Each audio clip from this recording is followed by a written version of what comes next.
the things that we need to be in a conversation about in our generation is to become more servant-hearted and more sacrificial. And so to actually see church as a place that's hard to be at, and that's what I expect. But the benefits of going through that hard stuff is really wonderful. So Romans 12, you mentioned with the belong to one another, Romans 12 verse 1 to 2, in view of God's mercy, offer your body as a living sacrifice. So if the older people offer their body as a living sacrifice and are willing to come out late, there's so much relational joy and glory to God that is brought about. Why are these old people hanging out late at night when that's not their thing? And then the young people going to a service that's not their thing brings glory to God. And yet a lot of people will say, oh, I'm not going to participate in that because that's not my thing.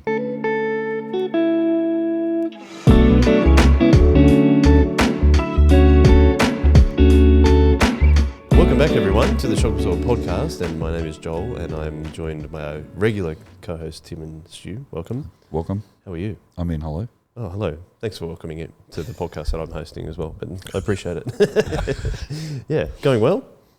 Yeah, you're really in good. you're in a feisty mood today. I'm enjoying it. I like it when you're pumped up. Yeah, I'm pumped. That's excellent. Pumped for the podcast. I've been pumped up on the Olympics, especially Gabriel Medina and that unreal photo of him coming off the back of a wave at Chaupu, and he's suspended in midair with his board suspended in midair right behind him. Flukiest photo ever. And he's doing a one-way. And I thought he was going, I'm number one. But he's actually like giving praise to Jesus, saying he's like, well, he says in his Instagram post, I can do all things through Christ who strengthens me, which I think is going to be relating to our cultural artefact later. But yeah, definitely. But I think people say things like that. Well, I mean, what a wild photo that it is. It's a wild you only photo. pointed it out to me, but it's like... It's wild. It looks like he's walking on the air. It's amazing. Yeah. It's incredible. And the photographer was just so stoked getting that photo. Yeah. And, look it up, everyone. It's unreal. Ooh, photographed by Jerome Brulé. Yeah, so I think I was just really excited because with the Olympics, we talked about last week about how sad it was that there was that whole controversy over the Last Supper and that. And then just seeing a Christian being himself, it's exactly what we talked about. Like, just keep being a Christian, clothe yourself with Christ. And then he got the image of the Olympics. So, yeah, I'm pretty pumped on that. Yeah. I'm also pumped because of all the gold Australia's won. it's like our best ever. Yeah, it's so good. Right.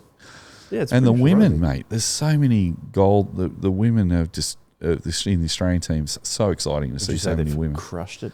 They have crushed it. They've left. What do they say? They've left nothing out there. Left nothing on the table. Nothing on the table. That's the saying, isn't it? Yeah, they've gone all legends. Out. Legends. Legend. Dead set legend. Anyway, that's me. No, that's really cool. Tim, any thoughts on Gabriel Medina? No, not particularly. Except that the photo is amazing. It is an amazing photo. It's a good photo, eh? Yeah, I hadn't realised. I had seen the photo when it first came out, but I hadn't realised that he was explicitly being Christian with it, which is very exciting. Yeah. So it's similar to that photo, at the attempt on Trump's life, where he's got the blood coming out of his ear and he's been held down by the Secret Service, but he's fist pumping. Like that photo is with incredible. the American flag behind him. It's an unbelievable photo. Yeah. Just the framing is just amazing. Iconic. And you would think, as a photographer, imagine how many photos you've taken where you like put that in the bin. Oh, 100%. And then like this Jerome Brulé who took the photo of Gabriel Medina, or the guy who took the photo of that one of cool. Trump. There's a lot of Christians in the Olympics who are just being themselves and just being such good witnesses. I don't know if you've noticed, but it's been really lovely actually. It's like the Australian high jumper. She was great. It was an English. I can't remember. She talked about being Christian too. Sorry, go on. No, there was an English. Can't remember what sport was now, but a female Olympian who talked very explicitly about her faith when she was, she took the 20 seconds you get when the interviewer shoves the microphone in your face and talked really explicitly about Jesus. And they are saying Jesus too. They're not a lot of time. For a lot of my memory, I don't know if it's just my memory, but a lot of sports people will say, "Oh, I thank God for this," or that. But explicitly mentioning Jesus is so encouraging. Yeah, which is very much more specific, and I think really helpful to be. Yeah, it is. Yeah. That's good. That reminded me of Tim Tebow. Have you ever seen Tim Tebow? Oh, yeah, the Tebow. NFL. Yeah, so he played in the NFL. He was Heisman Trophy winner in college, so that's the best player in college. They give that trophy of a really dominant Florida State University team. And he went to the NFL and wasn't great. He went to Denver, but there was he made a huge thing of like, I would pray before every game. He would be very outspoken about being a Christian. And I think people associate that with him being an amazing player in college and then not doing so well in the NFL. They'd attach that to, it's because he's a Christian, or like they would make comments about that. But I thought he was doing a great job being really outwardly Christian. Yeah. What I think I'm really excited about that, and we did do a podcast season on the evangelical line, and we're talking about that evangelicals aren't actually politically active Christians. So the media try and paint evangelicals as politically active right wingers, but we made a distinction. We think that that's more of a fundamentalist Christian is a more accurate description. And there, of course, on the left there are progressive Christians that are quite politically active as well.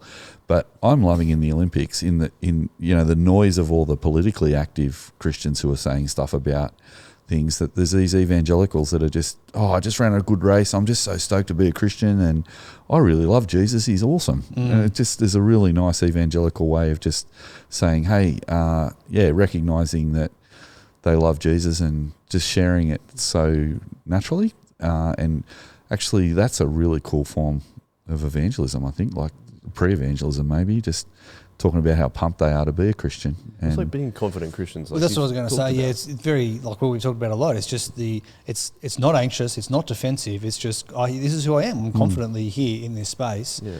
And it's a good point. Yeah, I think that's a really great way of witnessing that it's, here I am. I'm wearing it on my sleeve. Tim Tebow, I think, literally wore it on his sleeve. He had Bible verses on his uniform and whatnot. Yeah. But yeah, it was just that that simple.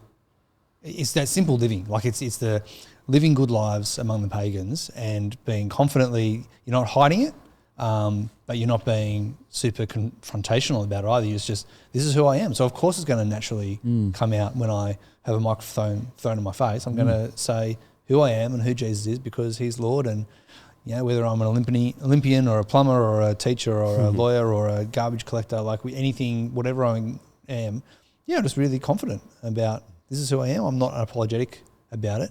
I remember many episodes ago now, Stu, you talked about wearing Cronulla Sharks jersey out and about, and if someone comes up and laughs at you and goes, "Oh, you're a Cronulla supporter," you go, "Well, yeah, I am. I wear this. This is something that's that I'm not ashamed of it clearly." And it's just that same kind of thing. We don't have Jesus clothes, but we've got a faith that can just be in that same kind of.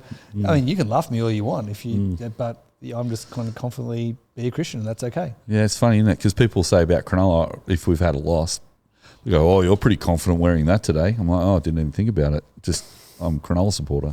Yeah. Whether they win or lose, I don't care."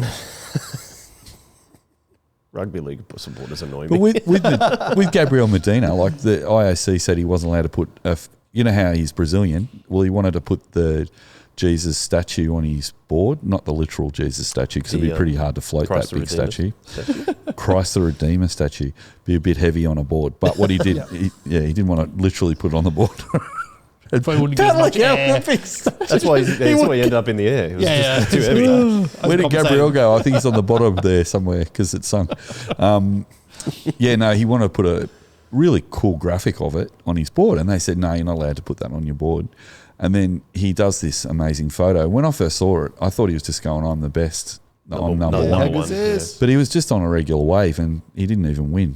He got a silver or something, I think. Okay. But he's just giving glory to God and doing a one way. And I'm like, that's cool. And he's praying in the surf in another photo, and he just puts his hands together. So it's a nice witness. It's sort of like, I'm doing my thing, but I want people to know that I'm talking to Jesus. I'm public Christian. That's good. I just found an article on Christianity Today, the top Christian highlights of the Paris Olympics. And one of them is, I think, is a diver from Britain that you were talking about. Sorry, the top what? Top Christian highlights. Oh, top Christian highlights. The Paris Olympics. There you go. Yes, I think it was a diver, yes. Yeah, and she said she another quote on Instagram, or she posted on Instagram that she quoted Joshua 1:9, basically saying, "I give glory to God," after she got her bronze with her diving partner. Yeah. There's another one from, I think they were saying, I'm trying to find it. The Brazilian woman who won a gold medal in the gymnastics, who, if you get to see her floor routine, was unreal. I think she's a Brazilian as well, but she referred to Jesus. "Oh, God was preparing me so I could achieve my goals today." But yeah, it's interesting that that it helped her deal with anxiety about the Olympics. Her faith helped her with that, so that's pretty cool. But there's a lot of other instances of that. I do agree with you. I think it's great that there's that lack of fraughtness is what we've talked about, which is maybe speaks a bit more to that fundamentalist line of like everything needs to be fixed. We need to make it like this because otherwise we're losing something. Yeah. Well, remember Marsden says politically active Christians are angry. I think that's a really interesting observation. Whether they're right wing or left wing, they're really angry. Like angry about the Lord's Supper or angry that people are angry about the Lord's Supper. People can get quite angry. But joyful Christians are, to me, quite encouraging. There's a Canadian skateboarder, Cordano Russell, who shouted Jesus is king when the Olympic announcers introduced him. Did he really? Yeah, apparently, that's what it says. He's just pumped. Jesus is king. Jesus king, come on. Oh, yeah. I can do all things through Christ who strengthens me. Again, including big grinds. Fat rails. Expressing thanks to his heavenly Father on Instagram. Same guy. So it's cool. It's nice. It's interesting that I'm unaware of it too. Yeah. Yeah, it's cool. It also relates to some of the things we talked about a while ago, and credit again to, seems to be our now regular listener, Dave Stonestreet, has sent through an email about the Christian marketing appropriation that I think Tim, Fee and I talked about a while ago, when they would take a brand shirt or something and then change it. The ones that he sent through was Oakley sunglasses had Oakley thermonuclear protection. Yes, but apparently that became Jesus thermonuclear protection. Thermonuclear protection. I had that on my car. I had that one. I like that one. I like that one, Dave. There's a shirt that is reappropriated Jack Daniels branding. Wow. Which now says Book of Daniel from the 6th century BC, grown spiritually with fasting. That's dreadful. Jack Daniels. Now it's the Book of Daniel. The Book of Daniel. And the last one he sent through is a shirt, originally Reebok. It says Reborn. Oh, okay. Life is short, pray hard. What was it? Reebok's was play hard? Was that their? I think so, yeah. Pray hard. Life is short, play hard. Wow. Yeah. There you go. It'd be cool if more listeners came across things like that. That always is funny, isn't it? The shirt that had, the typical characterization of Jesus, and it says, Jesus is my homeboy. Yeah. Yeah. They were popular for a while, weren't they? I like them. Quite popular, but I didn't have any. Did you have any others to add to that? I don't think I owned any, but I remember when I was a frequent visitor to the Christian bookstore in Sutherland. I loved that bookstore. And I remember the one that sticks in my mind was the reappropriation of the Subway logo, which had one way instead of Subway. Wow, now that's one I'd wear a T-shirt of. One I remember way. That one, but I don't remember many others. It was a whole thing for. It's kind of cheesy, eh? It's very cheesy. Yeah, a little bit for me. Yeah. A little bit like bit 90s cringe. Like I'm not really. I think we talked about before about music styles. Yes. And how grunge was really big. And I like grunge music. Yes. But then the period that I grew up in, or era that I grew up in, the music was a lot angrier. Like I said, like Limp Bizkit and Slipknot. And like I see those two now, I'm old and I look at that and go, oh, there's a reason I don't like the 90s. It was because of that, like something happened in that time. There's a lot of cranky people. Yeah. But you missed, see, this is and I've said this before, you missed the micro generation, which is where I grew up, which was the silly, frivolous, but punk and ska. So that those, sort of 5-6 years where punk, where Blink-182, MXPX, Green Day were riding the charts, and then, Mighty Mighty Boss Tones and all of the kind of ska bands. So there was this moment of frivolity, I think, and also hedonism and all the things that come along with that. Very joyful though. But it was joyful, which was a reaction against grunge, but it was only very short lived because then you hit emo and angry, rap metal kind of stuff. But as we spoke about, we spoke about this on Matt's Chip Lunch last week. Yeah, is that the ska? I'm just like. You don't like ska? Not very much at all, especially when they had that one guy just dancing on the stage. What's he doing? Oh, mate, there used to be a mosh where you'd kind of dance in a circle and you'd sort of hop from one leg to another and sort of crouch a bit. Skanking, that's the word. It was so much fun. It was so much fun. I'm like, what are you guys doing? Like, just so what was that Christian band that was the ska band? So the American one, the big one. Oh, the big one. There was OC Supertones. Yeah, was that the big was one. great. I love Supertones. But then there was that Frenzy was a really good one in America as well. And then the locals, the South Australia one that we had come to Soli. The Frugals. Oh, I love the Frugals. That was so good. That's a cool name. And then Crying Out Loud with the boys from Engadine and Helensburgh. Crying Out Loud. You need to get back together. Yeah, please do. Actually, I was listening to Crying Out Loud yesterday. Really? They need to get back together. So do the Frugals. They need to have a concert together. Yeah. We need to book them. All right, Steve Barnard, if you're listening, I need you to get your band back together. You do. And David, I reckon it's time for the Belvedere Blues to get back together as well. Yeah. Actually, half the Crying Out Loud were at Shire Christian School, so Dave might still have their connections. Yeah, there you go. Yeah. I reckon that would be a great night. Okay. Well, yeah, there's We're hosting, an insight you're into coming. the Sutherland Shire music scene, Christian music scene. Oh, mate. I reckon we get 400 people. Okay. If we got those two bands back, three bands back together. Yep. That'd be good. Sick. Anyway, let's move on. Stu, as a senior pastor, you're in many circles. Yes. You have many conversations. Yes. And you get many questions about things about to do with church. And you were relating, you had a conversation with someone recently about asking you as many questions about how we do things at Soul Revival. Yeah. So we thought we would turn this episode into a kind of question and answer podcast, and off the basis of some of the questions that you got asked there. So if you guys are ready, we have a list of questions here, and to start with, it might have we can touch on our Friday gathering, and that is something that we have been working on for a while. It's been very flexible and has really been a real testing ground, I think I'd say, for a lot of our ministries. But the question, I suppose, was how did you build a church from a youth ministry? Yep. My question is, I suppose, in relation to that question, is the Friday gathering, when I think it might have been your idea, Stu, you tell me if it's wrong, but when you suggested that to a lot of the kind of early established leaders at Soul Revival who wanted to do youth ministry, what was their initial response? Yeah, so a good friend of mine, Andrew Lim, rang just to say that he was talking to a few people and just wanted to hear my thoughts on how youth ministries can grow a church service. How does that happen? Basically, that was all the questions he asked were kind of around that, like how do we grow youth ministries that can plant churches, I suppose.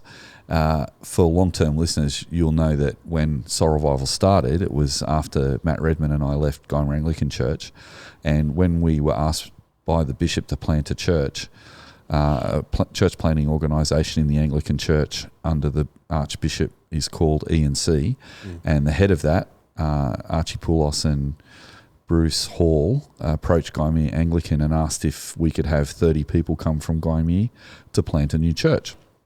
And so I'd been at Guymer Anglican Church for 40 years, so I wasn't going to invite anybody to come because I wouldn't want to pick people amongst all the people I loved at Guymer, and also wanted to do that in consultation with Guymer. So the minister at the time, Graham Crew, and I, Graham was keen for the 30 people to help with the church plant, which was really generous of him. And we basically, the two of us thought the best way forward would be not to approach anyone, but just see if anyone wanted to. So we announced that we were going to do the church plant, and Graham announced in church that we were going to plant, that Stuart and Matt were planting a new church, and that E&C had asked Guymer Anglican if there were 30 people that would be interested in helping. And if you want to approach Stu and Matt, go for it. So the wash-up of that was that 30 people did approach us, and the majority of those people, which probably wouldn't be a surprise, were some of the long-term coordinators and older leaders of our youth ministry. And when we looked at the youth ministry at Guymer Anglican, there was enough youth leaders and youth at Guymer Anglican. There was still 100 youth at Guymer when I left, and there was still 20 or so youth leaders at Guymer Anglican when we left who said they were going to stick around at Guymer. And there was about 30 people who joined the church plant. Some of them were some adults. We had, the oldest was my mum and dad who were retired at the time, and the youngest was a little baby. I can't remember how old, but we also had a couple of young families. We had some people my age at the time, which I think was mid-40s, I think, early to mid-40s. And we also had the sizable number of the group was our coordinator team from Solis and Soul Revival. And so when we started the church plant, we've actually got the majority of the launch team had been in youth ministry for 20 years. And so there was a lot of youth ministry experience in that launch team. So I said to Andrew on the phone that the core of the Soul Revival church plant was a youth ministry team. And I remember Adam Darvell, who's now our rector's warden at Soul Revival, and I said, Adam, what are we going to do? Like, we've never planted a church before. It's lovely that the bishops asked us and the ENC have trusted us, but we're just, not just, but we're a youth ministry. Like, I was still a youth minister when I left Guymer Anglican Church, and I'd done some assistant minister stuff as well, but I didn't have any formal training in church planting or hadn't been developed as a senior minister at all. And Adam said a really cool thing. He said, well, we know how to do Soul Revival. Let's just do that. So instead of doing a church plant, let's just do Soul Revival. And then we all went, yeah, let's just do Soul Revival. So there was a lot of principles we carried over into the new church plant, which I won't go into today. If anyone's interested, season 2 is all about how we navigated that. So you're very welcome to go back into the archives and have a look at that story. But basically the youth ministry principle was that the big principle, I think, was, well, let's make sure we're Anglican, we're doing a biblical ministry, and so that was really helpful. We're getting leadership from Archie and the bishop and Bruce Hall in making sure we were doing a good job of that. So we wanted to be a biblical ministry that was thoroughly Anglican. We set up our parish council early and our wardens and all those structures, as well as making sure we did services that were faithful to the prayer book and things like that. But the other thing we did was, the big principle we carried over that is a Soul Revival principle is the shock absorber, that we were going to be an all-age, all-stage church. We're going to do that in a third place. So we were going to do it so that we were a community, so that we were sharing the truth and love of Jesus as individuals, but also together. That was another thing that we wanted to do in a third place.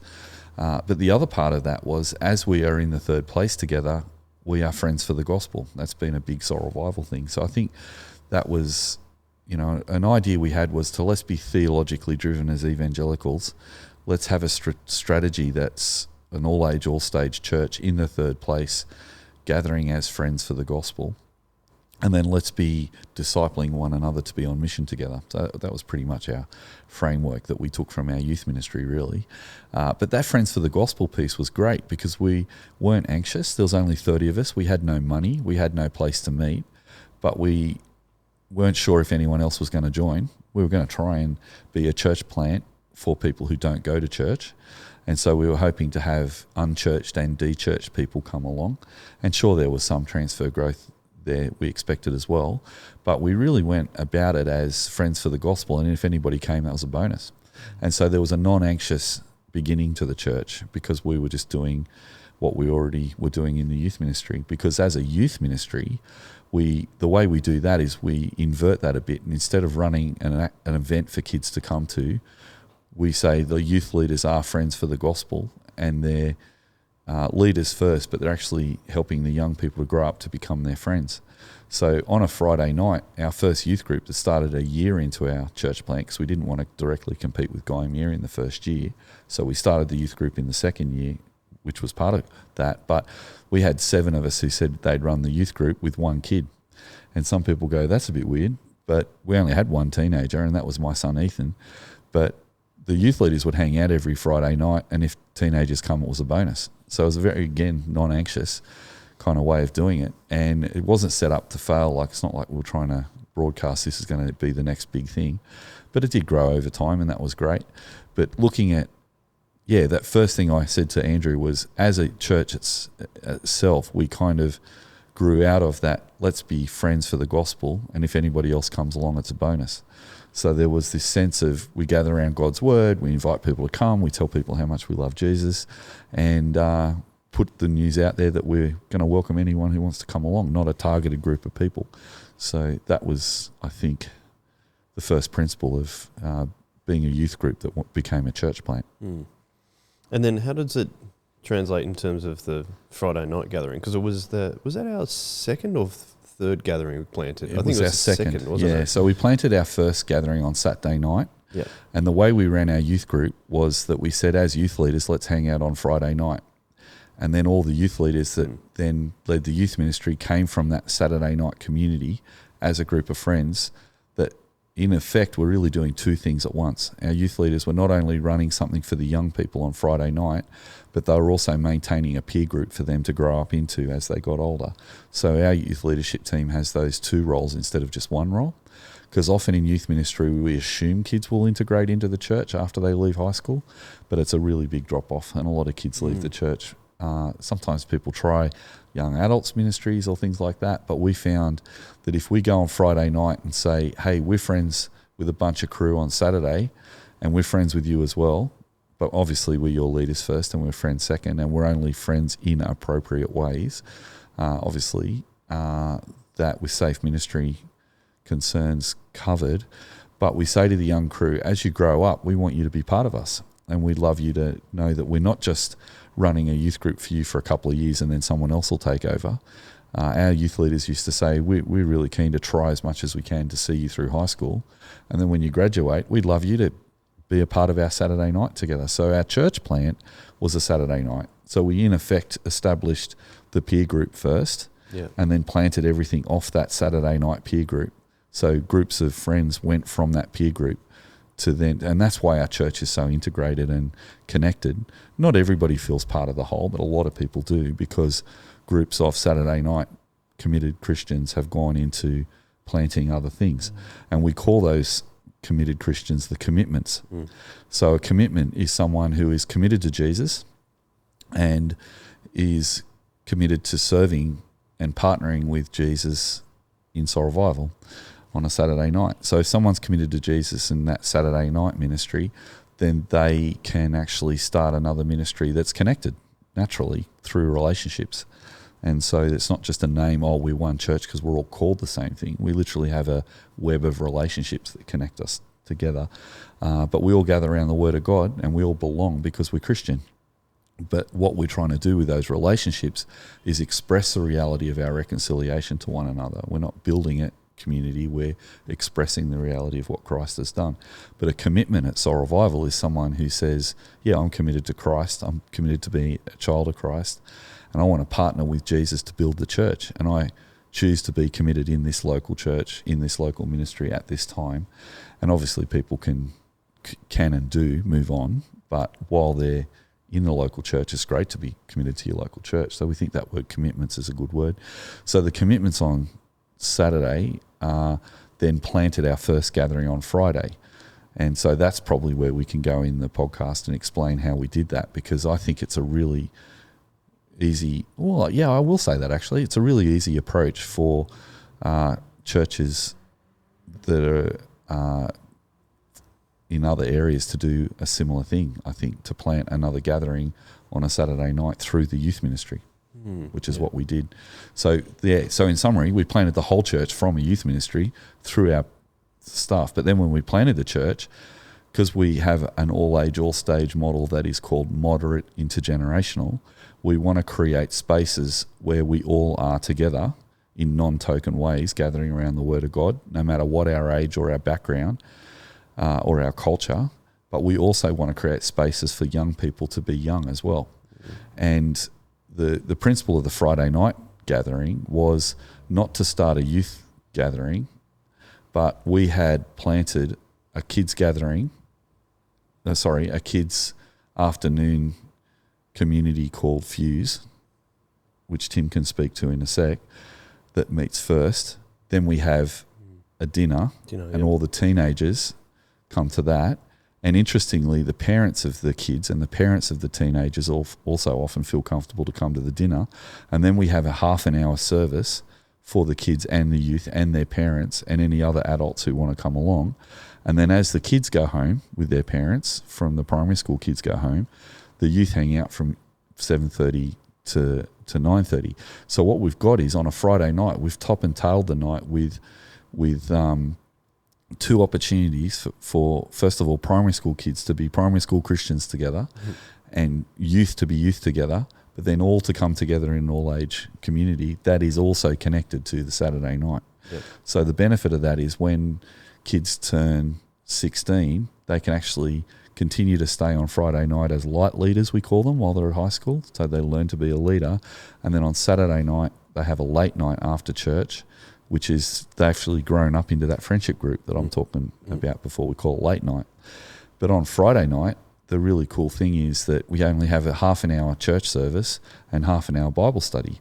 So kids get their Bible study and their church service on the same night, which Andrew was actually stoked about that idea as well. So on just one thing about the moderate intergenerational, which Tim might want to speak to as well, is we think that it's important that we have top-down and bottom-up teaching, that the kids actually get to experiment with what it is to be a Christian as a young person. And Kenda Creasy-Dean says that if young people don't have a space that's exclusively for young people, they tend not to experiment because they tend to just subordinate to what the adults are saying. And that robs the church of an opportunity to continue to grow and change. But if the adults listen to those experiments of those kids, then the church can continue to move forward. And that's what we call top down. We teach the kids the gospel, but bottom up is they actually get to express it in ways that is modern and new.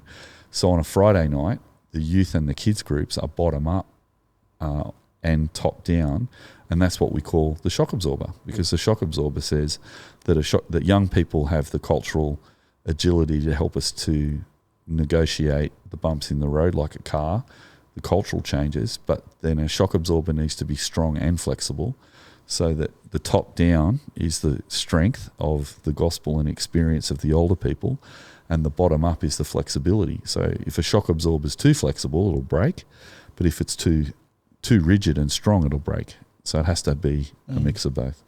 And that's what Friday night is. Yeah, I think that's a really good description of it, and it is a really cool way.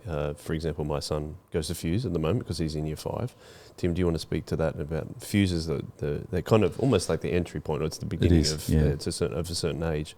But then it's a question also from Andrew about the theory of moderate intergenerationality. So maybe we can tail that into it as well. But let's start with Fuse and your perspective on that. Yeah, so Fuse is, in some ways, it's very typical kind of kids club that many people would run in their churches. We specialise in year 5 and 6.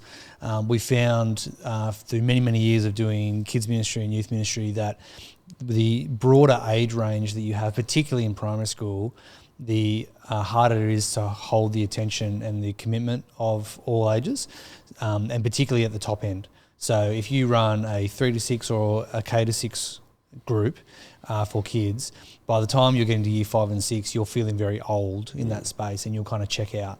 And so, quite because they develop, like children develop like in year, like very fast in different yearly. Yeah, that's right. Yeah, so a year 3 kid and a year 6 kid, there's a fair bit of difference. A kindergarten kid and year 6 kid, massive difference. Yeah. So trying to do teaching, gamed activities, just hold the interest of range of kids is very difficult the wider the range is. So we've decided very intentionally to specialise in just year 5 and 6. So that's where the entry point is.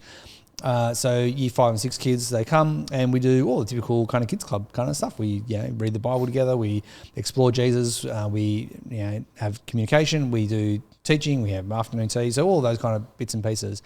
But again, the I suppose the tweak in it is its location on a Friday night, and that is that it's a kids space, so they get to experiment with being 10, 11, 12-year-old Christians. What does that actually look like? And we're helping them, guide them through that, and disciple them through what it means to do that. They're inviting their friends to say, hey, check out this church, they love Jesus, they love me, I think they'll love you too, how about you come and experience this community with me? And so we see heaps of friends come along as well. We enjoy each other. That's the whole activity-based stuff. We've talked about this a number of times on the podcast, but it's the difference between what we're trying to do and say an attractional ministry. An attractional ministry is trying to run the best possible thing that a 10-year-old could think of doing on a Friday night. And if you can be more exciting than the park down the road, you'll probably get the most kids. So just keep up in the ante, keep trying to do as much as you possibly can to be attractional to that. We're saying, no, that's the wrong outcome to be striving for. What we're striving for is to be Christians together, to be friends together. And when friends hang out together, they have fun. So we're not putting on, a Nerf gun night because we hope that it's more exciting than the park down the road. We're having a Nerf gun night because we think it's really fun to shoot rubber bullets at each other, and that's just like hilariously funny and just good to do as friends together. And so that it might look the same, but that difference in intentionality is really key because it puts Jesus first and it puts our friendship with each other first as well. And then, as Stu explained, it locates it within this whole picture of a Friday, which is this is one point in the, I suppose it's kind of a pathway, it's kind of a community together that we're growing in together, so that, the majority, nearly all of those year 5, 6 kids stay for dinner. Many, though not all, stay for church. And as she said, a number of parents come along as well. They'll share dinner with us, they'll share church with us. And so we had to have whole family engagement. There are younger brothers and sisters who that year 5, 6 group is not for, but are very welcome to come for dinner and church. So we often get younger siblings coming along as well, which is really fun. And so, that's part of what is going on there. And then it also means that relationally, these year 5, 6 kids are highly engaged with, firstly, their own leaders that are leading them every week, but their leaders are really good friends and sometimes even part of the youth group and the youth group leaders. So there's a relational connection there. The year 5, 6 kids are hanging out with all the high schoolers. So there's, they see each other at the table and they, kick a ball around or play basketball with them during that time. They're in churching together. And so one of the things we know that actually holds young people through faith development through the school years and post-school is the number of relational connections that they have. And so one of the things this is doing is creating this really rich web of relationships of people who know them, who value them, who care about them. And there's a stickiness to it. And the book on this is called Sticky Faith for exactly this reason. It's helping faith to be sticky. It's helping it to actually hold on. And we know as evangelicals, we know that God is at work, we know His Holy Spirit is at work. But what we can see from the things that we're able to control is the number of relationships is really, really key. So we can build into them as many intergenerational relationships as possible. Then they feel known, they feel they belong, they want to be there, they actually care about coming. And they care about coming because of the community. And this is the other shadow of an attractional approach is you look at the program and go, Nerf guns, I quite like Nerf guns. The next week's this. No, I don't like that as much. I won't come that week. Whereas if the desire to come is, here's a community of people who know me, love me, care about me, I feel like I belong, it doesn't actually matter what we do together. And often we have kids say, what are we doing today? Because that wasn't part of their reason for coming. They don't know. They don't care what we're doing. They just know they'll come and they'll probably enjoy themselves.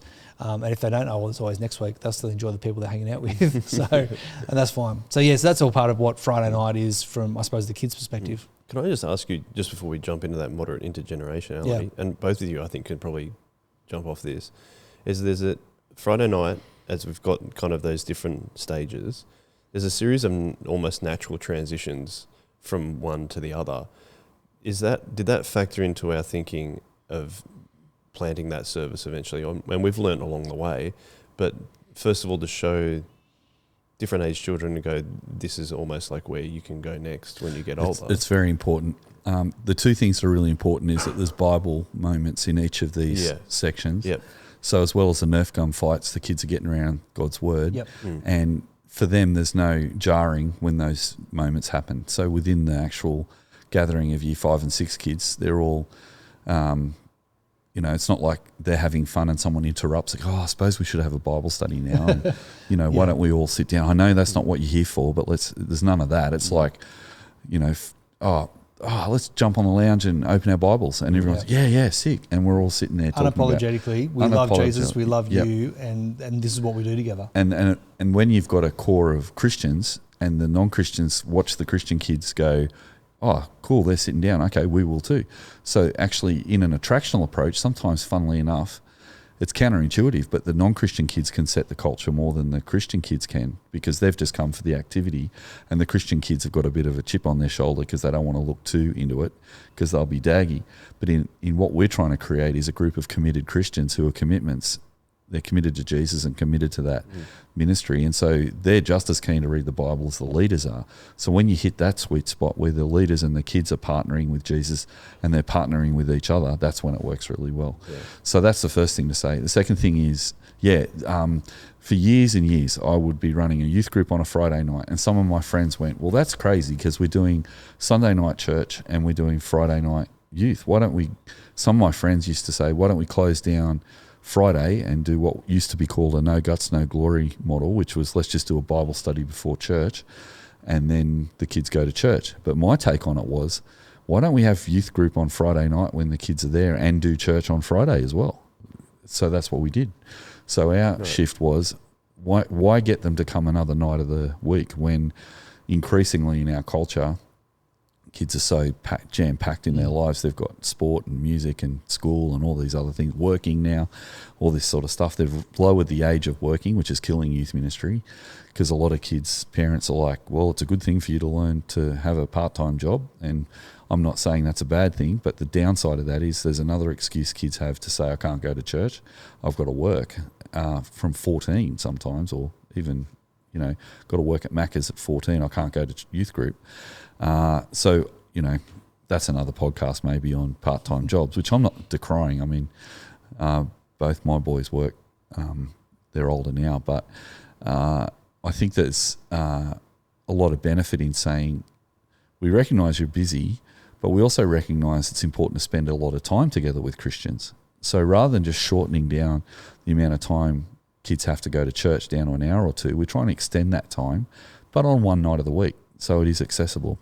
So when you think of it, if you're a teenager and you come to the dinner, then you've come an hour and a half earlier and you spend an extra an hour and a half with Christians talking about Christian things instead of just a 15-minute Bible study. You've also got a sermon, and then you've got a Bible study, and then you've also got a youth talk in the youth group time. Or for the kids, there's a talk in the kids group. Yep. Then they've got dinner, and then another sermon in the church service, and then they've got Bible study. And it's kind of good because they get in a zone where the Bible's actually being infused into a social context. And funnily enough, part of the culture the kids get is they get used to reading the Bible in their cultural contexts when leaders aren't around too. So, I remember teenagers talking to me at one stage about how when they'd go for a surf, they'd take a Bible, they'd have a read, and then they'd jump in the water and go for a surf. I love that. Go to see a movie and go after the movie to a coffee shop and have a hot chocolate, open the Word and have a read. So you'd see these little groups of kids reading the Bible when there's no leaders around too, because we've said, let's have social time that is Christian. So we'll teach you what it's like to be a Christian. And that's often what churches don't do. They don't think about that. They don't think about how do we teach the kids to have social relationships that aren't disconnected from their Christian identity. So that's kind of what's happening on Friday as well. And do those two things that you're saying there, do they help with that? We talked about that drop-off that especially can happen at the end of high school. Yeah. Do those kind of things, because you're helping teach them be countercultural like we talked last week, but from a younger age, so then they know I can go out in the world and be countercultural. That's part of it. So they're a confident Christian. So we're not just hoping it happens, we're actually showing them how to do it with Christians who are stoked to be there. Also, when they have dinner, there'll be a group of Year 6 kids necessarily sitting next to a group of Year 7 and 8 kids. And so the kids are like, oh, that's my future. That's what I can be when I go to high school. I can be a Christian. And also, some of the kids go to the same schools. So there have been stories of kids that have been bullied or didn't find friends in a high school, and some older teenagers notice these kids from Soul Revival sitting by themselves, and the older teenagers say, hey, come sit with us. You can come and sit with us.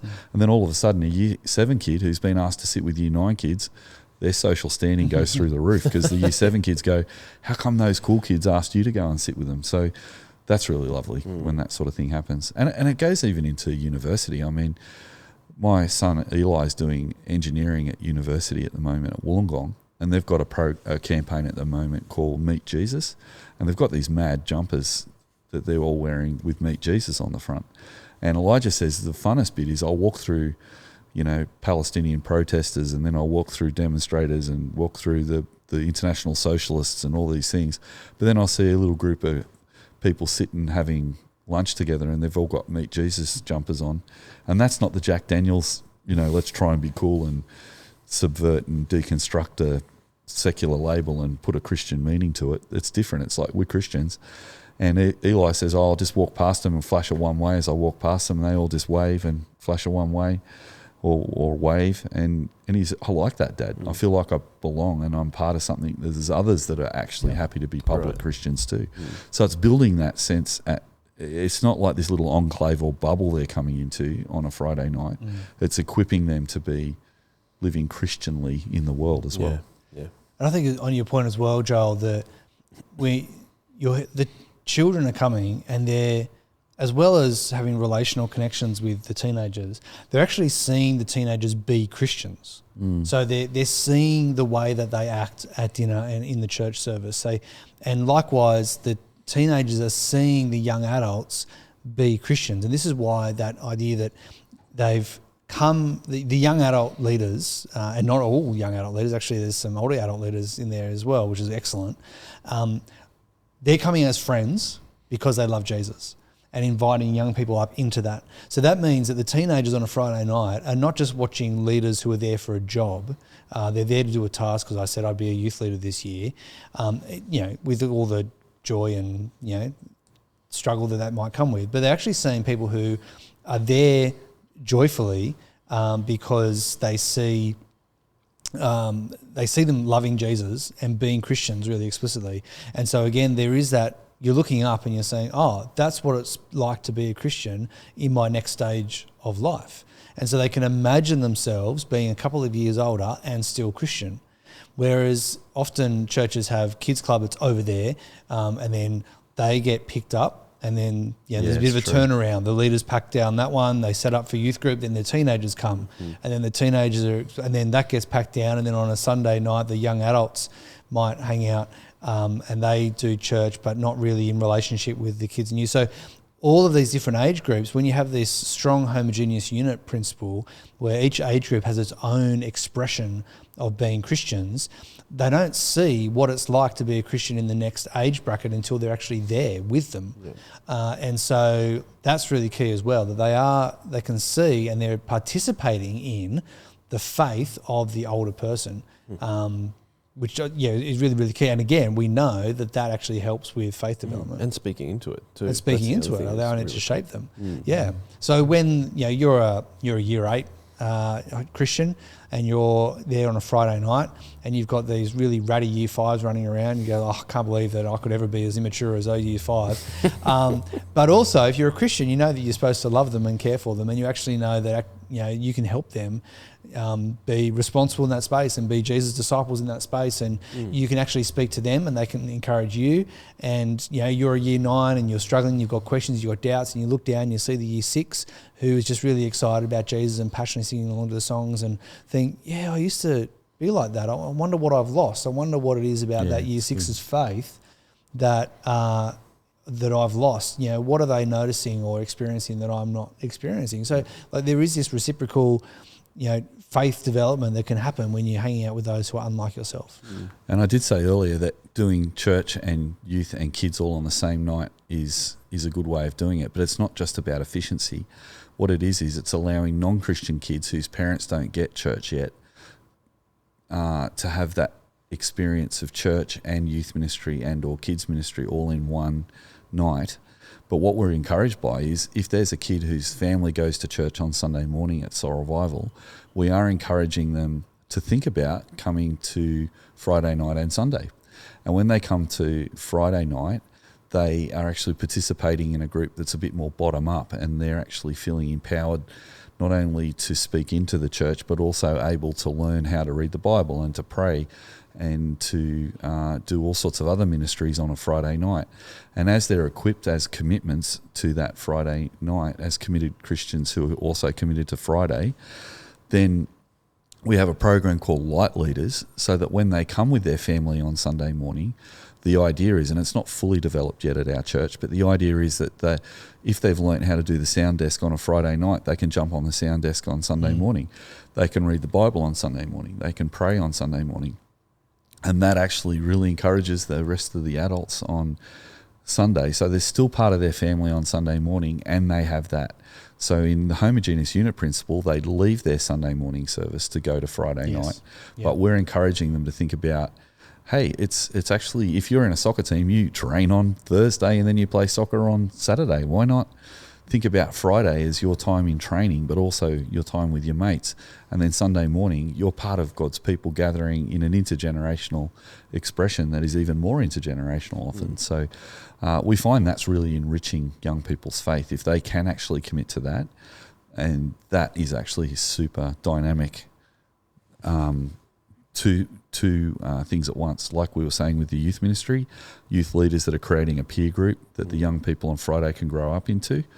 There's also this sense that the family is being a family on Sunday morning that the young people are participating in now and can continue to be a part of long term. And they feed off each other, like they you're do saying too, don't they? They do, 100%. And that's the idea, I believe, and one of our major strategies as a church is intergenerationality. Yep. And a term that you guys have both talked about recently is moderate intergenerationality. Yep. And we'll make this the last question, and we can tie the other questions over to the next episode. Yeah.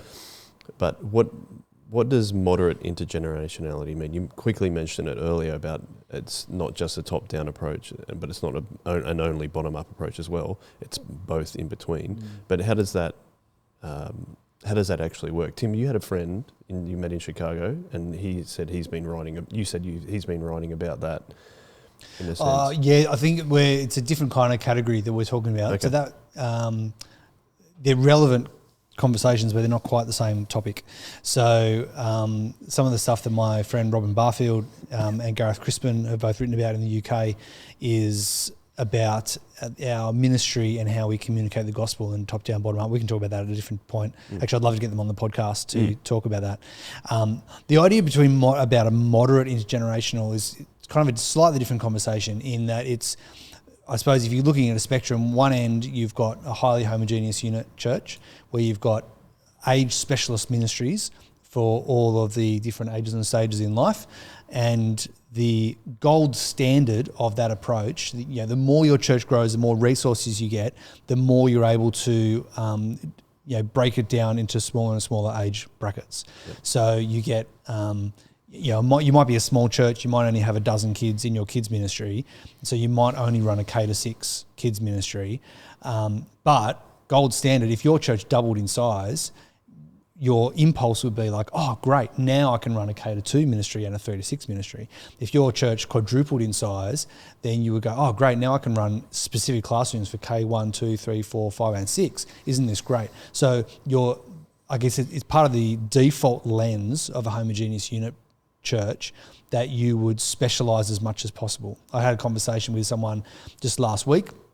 They said they went to a very large youth group in the 90s, and they had 4 different youth groups, one for year 7, one for year 8, one for year 9, one for year 10, because their church was so big that was a way of, and so that's the homogeneous unit principle.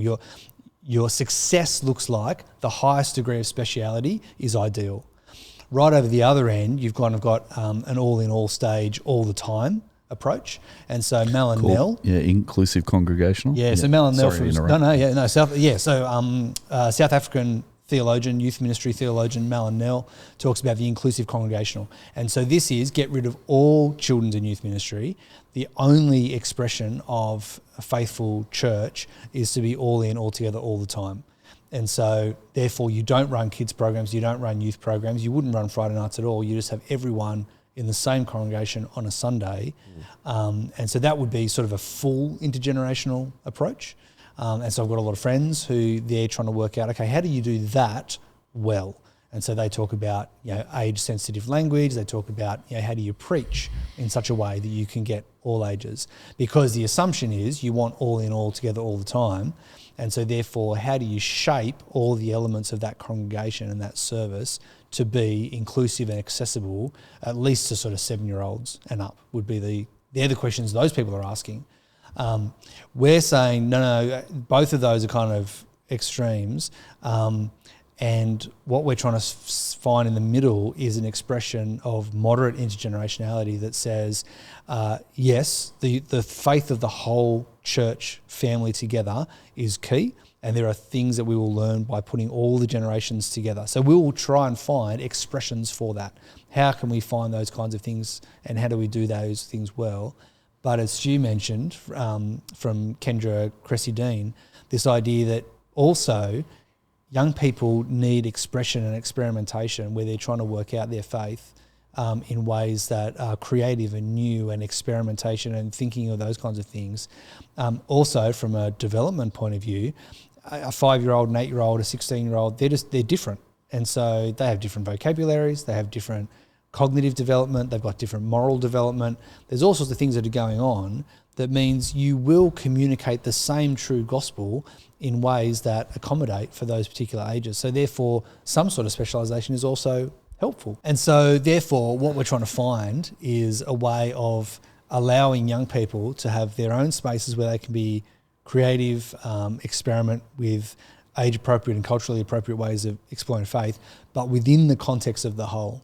And so an idea that I've just tried to use recently, or an image I'm trying to use recently, is there's an old 90s description of youth ministry as the one-eared Mickey Mouse.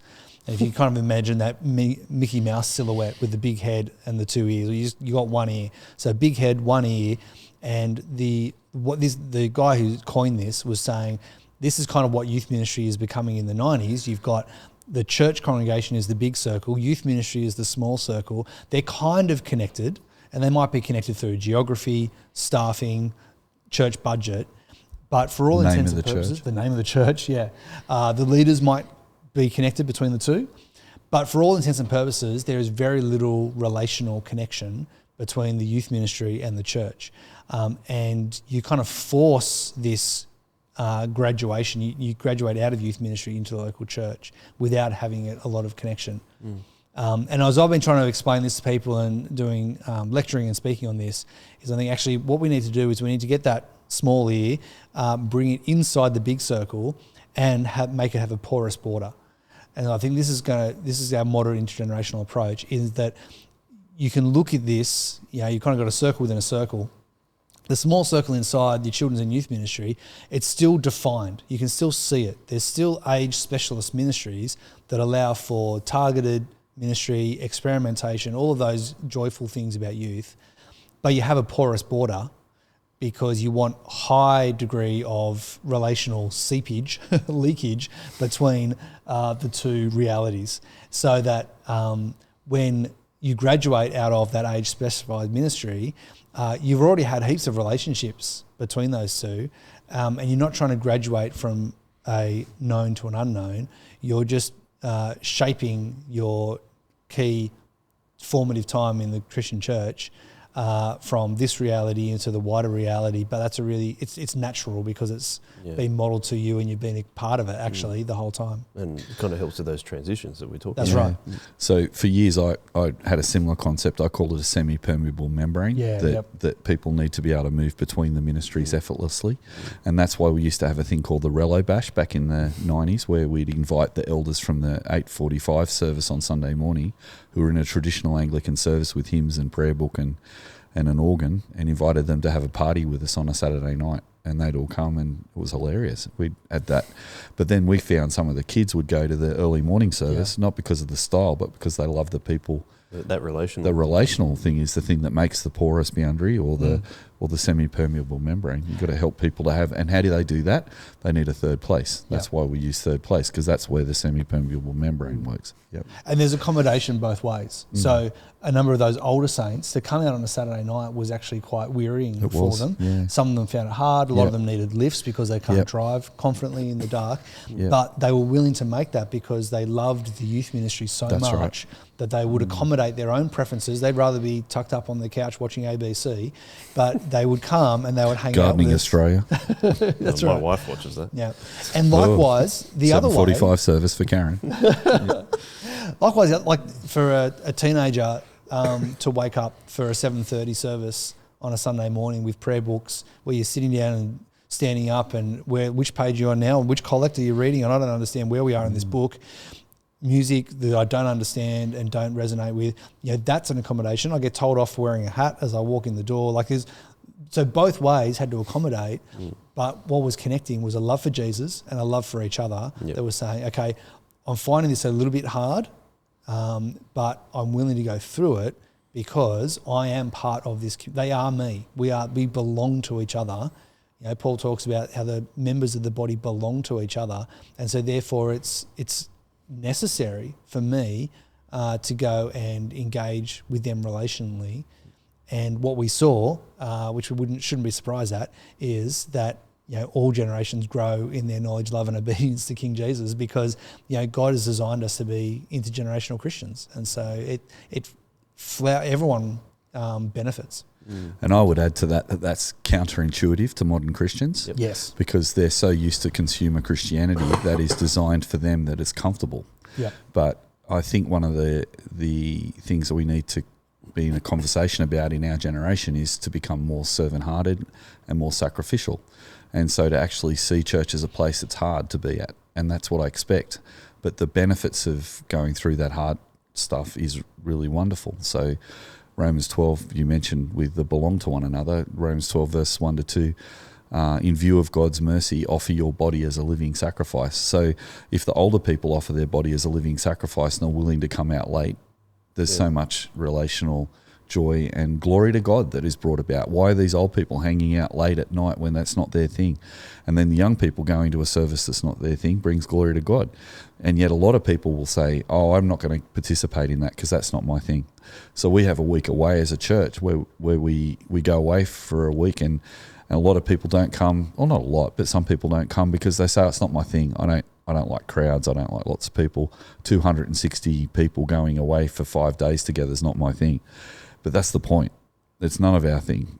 Like, if left to our own devices, we'd all do something different. But we're gathering around the Word of God in a non-token, all-age, all-stage community for a week. But even on the week, there are moderate intergenerational expressions that take place where there's going to be top-down, bottom-up things happening for the kids. There's also age-appropriate things and age-specific things for older people and for middle-aged people that they choose to do. Same with Friday night. There is a service that goes for half an hour, and all ages are participating in it, but it is very rowdy because there's a lot of young people there. So it's actually the older people, it's not their thing, but they're going because the kids are there. The kids usually don't get rowdy in front of adults, but they do, even though that's not their thing to get rowdy in front of adults, they do to include the adults. And then there's a Bible study that happens straight after the service, but that is where we break up into our different age groups. And the great thing about that is, when it's working well, having Bible studies for the primary school kids, for the junior high, for the senior high, and we can break up into different things for that, like the breaking up all the young women into talk about what it is to be a female Christian in high school is a good space. But what's really lovely is that the parents and the adults that are there on a Friday night break up into a Bible study too, and they have a Bible study on a Friday night. So it works really well to have that what you call what did you call it? Mickey Mouse. Oh yeah, one-eared Mickey Mouse. I like it more than the semi-permeable membrane. You got to know a bit of biology to get that reference. Yeah. Osmosis. Osmosis. Yeah, that's better than seepage, isn't it? Yeah, that's seepage. Well, there you go. We're both being mutually encouraging. But yeah, I used to talk about osmosis where it used to go that way. Yeah. Yeah, that makes sense. Anyway, a great way to finish. I think I love it. I love our church. Apologise everyone, but I love our church. I love the way that we think about how we're doing church so much, and I think that's what's really important. Yeah. And I'd love some other people who are experimenting with that sort of stuff. If you want to cherry pick some of our ideas and try some of that on a Friday, let us know. Yeah, and go for it. Go awesome. for it. Yeah. And if you do have any other questions about, we'll answer a few more in the next episode. But if you do have any more to add to that, email me joel@shockabsorber.com.au, and we'll get them on the podcast. Because we can talk some more about dinner and stuff as well next week, and how we do different elements of it. And how we do all that. We were just talking to our friend from Miranda, Stu. He was on the Chip Lunch podcast, and he's getting stuck into doing the breakfast at Miranda on Sunday mornings, which is just the same thing. So how we build teams for those kind of things and how we make it work is awesome as well. But Thank you very much for your time, Stu and Tim. Thank you, Joel. Thanks, Joel. It's always lots of fun. Thank you for everyone listening and watching. And as always, we're going to finish with a one way. One way. One way. Gabrielle Medina.